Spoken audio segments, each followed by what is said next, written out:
about cultural differentiation. This could take a hegemonic form, as some fear will happen in East Asia. It could take a more consensual form, as it might do in Europe or Latin America. Certainly, I think, as I've mentioned, the Western project to promote liberal values as the universal standard of civilization, this is going to be on the wane. It might, not necessarily will, but might remain strong in the Western heartlands and some other places, but it's no longer going to have the global command of either legitimacy or material backing that it had before. And therefore, one of the features of this post-Western global international society is that there will be nothing with universal pretensions in the sense of a broad view of what is politically and morally right at the core of this society. It's going to be culturally and politically pluralistic. This, I think, is a pretty substantial reconceptualization of global international society from that we've been used to over the past decades. Right? It breaks with the liberal solidarist assumptions and puts something much more pluralist in their place. So there will no longer be an assumption that somehow everybody is on the same liberal track of development and civilization.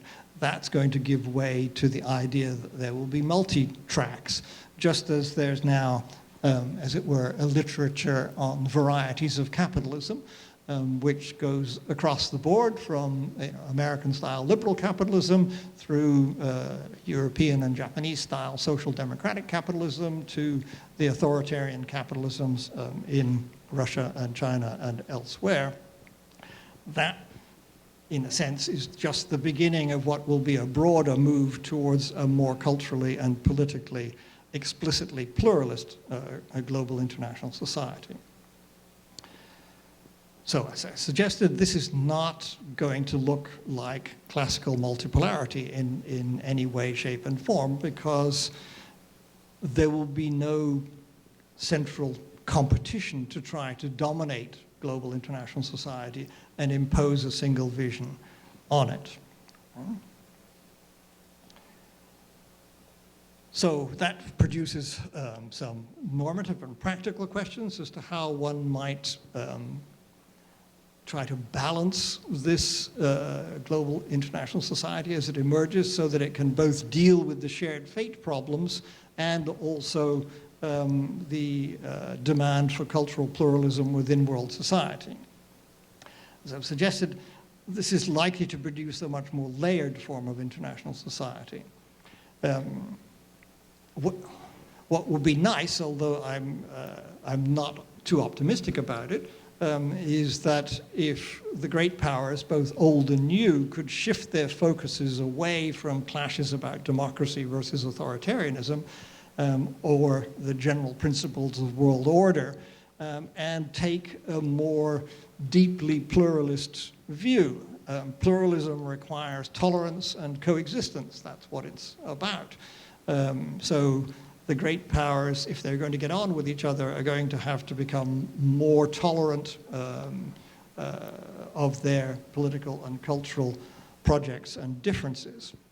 What they will need to focus on, if this new world order is going to work, is on a variety of specific functional areas of cooperation in relation to those shared fates at the global level. So I would label this something like deep or embedded pluralism. In other words, if this is going to work, the great powers need to take pluralism seriously. I'm not tremendously optimistic that they will be able to do that, and I think the Americans will have a particular problem doing that, but others will, I think, have the same kind of issues. It will make a difference whether or not great powers get seriously involved in spheres of influence, rivalries of the kind that I outlined earlier. Because if they do, and there's a lot of evidence suggesting that they might, as I mentioned before, between Russia and Europe, and between China and Japan, and China and the US, if they get involved in regional bickering about spheres of influence and territorial issues, then this is going to stand in the way of cooperation on some shared fate issues, because if countries are bickering with each other, then they might seek to use migration and terrorism and nuclear proliferation as levers in those kinds of disputes.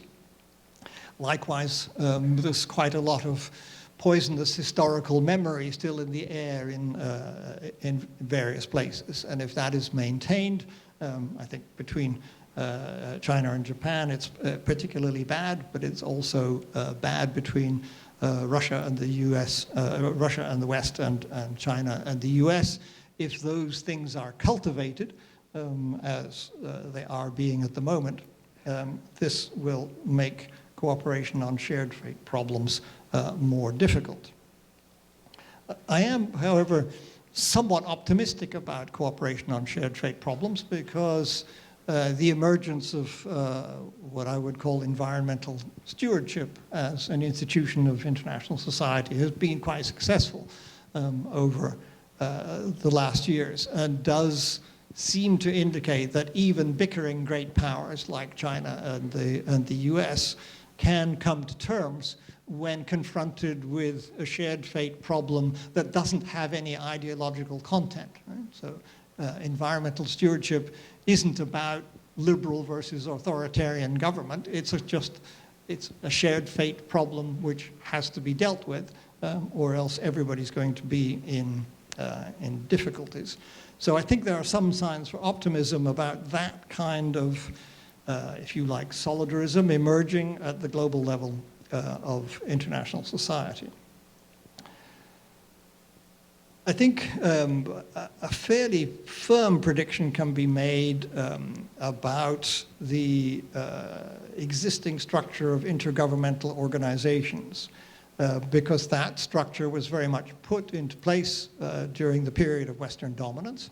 And while I think many of the emerging powers are more appreciative than they might suggest about these institutions, there's also a lot of resentment against these institutions. So on the one hand, the fact that these institutions provide order, which is desirable, is quite widely accepted, but the particular form and function of these institutions is much more contested, particularly the distribution of political power and influence within them, which still remains, as it were, reflective of the period of Western dominance. So I think one of the most solid of the predictions I can make here is that we are in for a decades-long struggle over the structure of intergovernmental institutions. The non-state actors are going to play a significant role in this structure, so it's going to be an issue that crosses from the state sector to the non-state sector, that we've already seen the opening shots in this struggle, that there has been tension between China and India and others, the BRICS more broadly, and the West over who has what kind of power and authority within the existing set of intergovernmental organizations. So at the moment, the situation is that, by and large, the Western powers are, rather stupidly in my view, hanging on like grim death to the privileges they've still got in these organizations. And the initial response from China and from the BRICS is to say, okay, if that's how you want to play it, then we'll start setting up our own institutions. So you've got the Asia Infrastructure Investment Bank, and you've got the various similar sorts of outfits set up under the BRICS, and I think we're going to see more and more of that.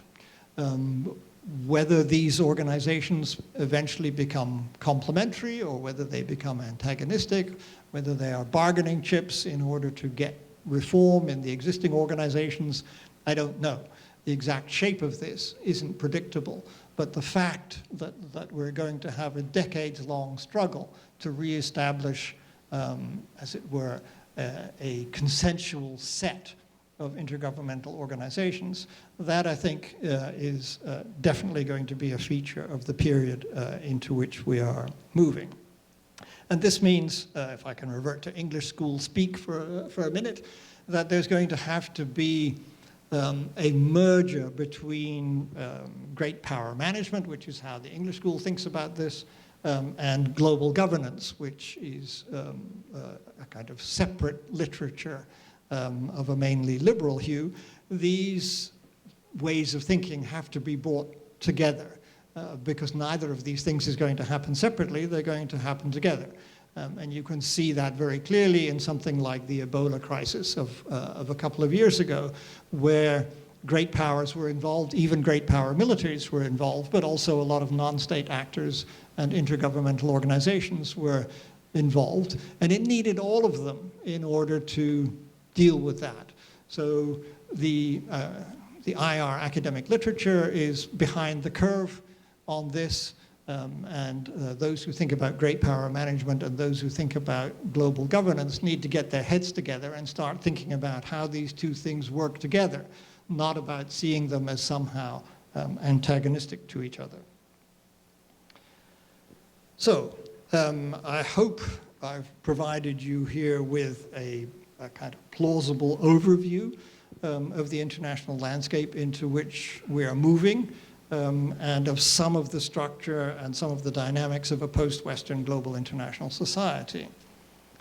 Some of this is, I think, fairly strongly determined, especially the diffusion of power and the diffusion of cultural and political legitimacy and authority. Some of it is still open. And therefore, there's a considerable scope for agency here. We're not prisoners of this. We can still do things within it. In this presentation, I'm not trying to be either optimistic or pessimistic. There are elements of both in my own view of this, and neither am I trying to take sides in any of the many impassioned debates about the rights and wrongs of world history. It seems to me, regardless of those, this is where we're going, whether we like it or not. So the post-Western world order is now standing in front of us. And we can identify quite a few of its likely features, and we have choices about how we might try to navigate within this new global landscape. Thank you for listening.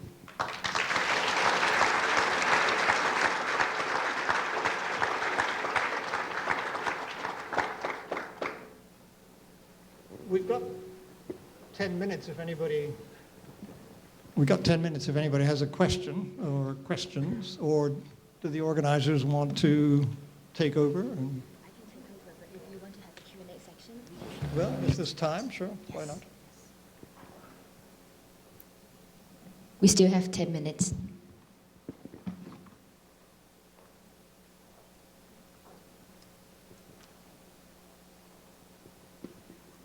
Is there a mic over there? Yes, there's a microphone in front of you.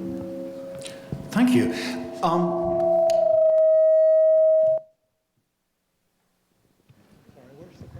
Thank you.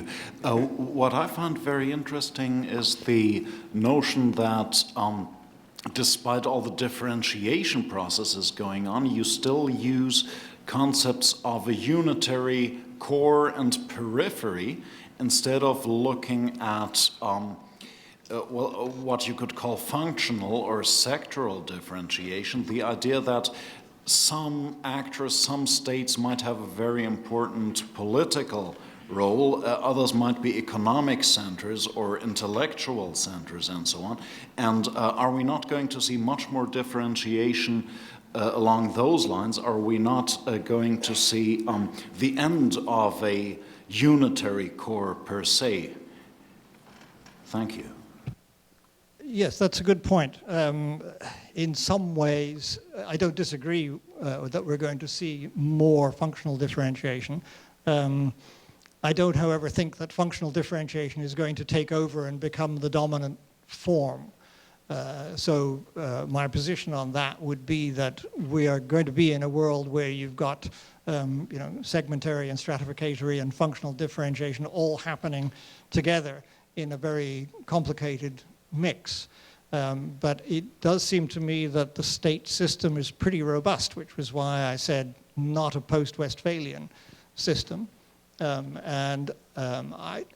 I'd be prepared to hang in there with the core periphery differentiation as remaining significant, but decliningly significant, partly because I think the nature of world politics is going to become more and more dominated by the core, and as it were, less and less by core periphery. So you could argue that core periphery has been the dominant form for the last couple of hundred years, and that it's now fading as, in a sense, the periphery gets smaller.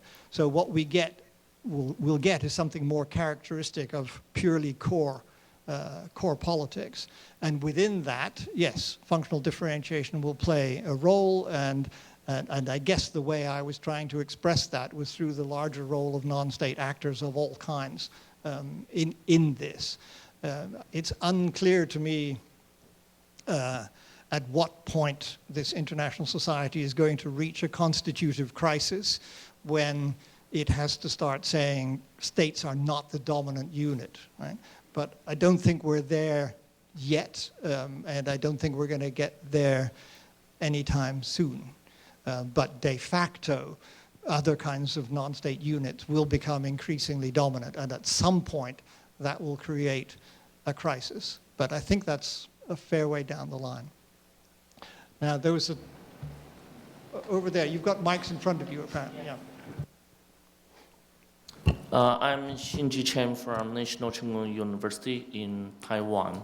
And I thank you so much for your remarks about how the world will change in time of space and regional characteristic. However, as I identify myself as a social science of international politics, and beside that you give us a great picture of global history. Could you give us some advice about how to study the international politics in terms of the social science perspective? Thanks. That sounds a bit like a trick question, and I'm not sure I'm going whenever I would use the term social science, I would put quotation marks around it and treat it with serious skepticism, because I'm not one of those who think that positivist scientific methods, as it were, can rule everything. So I don't think of international relations as a branch of physics.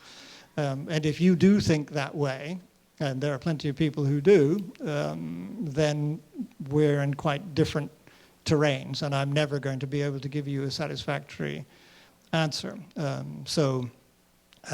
lot of what I'm talking about here comes, in a sense, out of a more historical kind of analysis, looking at major patterns and threads and seeing how they evolve, but mixing into that a certain amount of international relations theory and trying to point out where some of it works and some of it doesn't. And there are a variety of panels later on in this conference that will discuss that.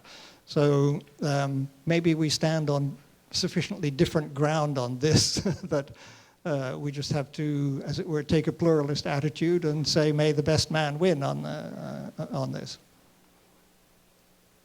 Gunther.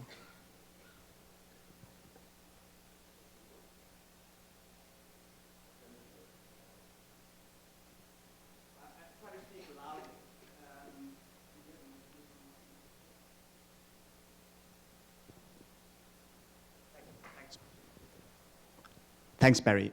This was very, very instructive and very enlightening also.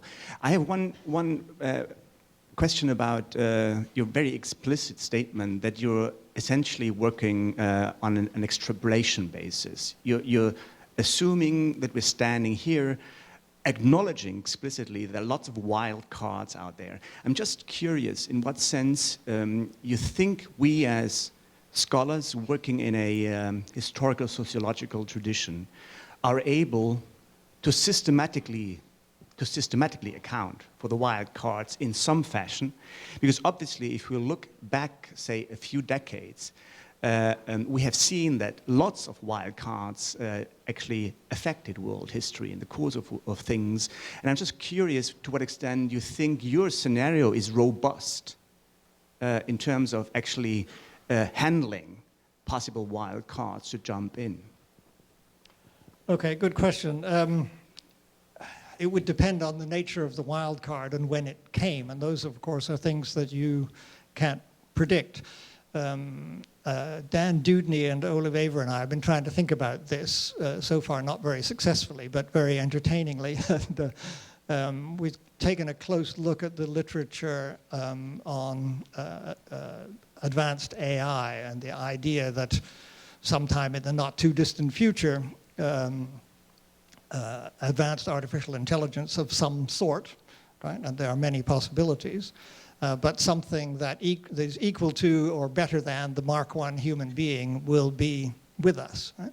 And the people who know about these things, in other words, the techie side of it, they can make pretty convincing arguments that this is going to happen soon, like by 2035, possibly.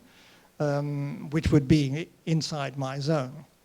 And what happens at that point is that you just have, they refer to this quite nicely as the singularity. Right? Whenever this happens, this conjuncture might be some kind of biotechnology, might be pure machine, it might be some kind of cyborg, who knows, but all of those are possible. Whenever it happens, as soon as it gets to that point, nobody has the faintest idea what the consequences are. Right? So you get this kind of infinitely branching array of possibilities. Will this advanced intelligence think of us as vermin and seek to exterminate us for its own security? That's quite a strong branch of thought. Will it think of us as gods because we made it?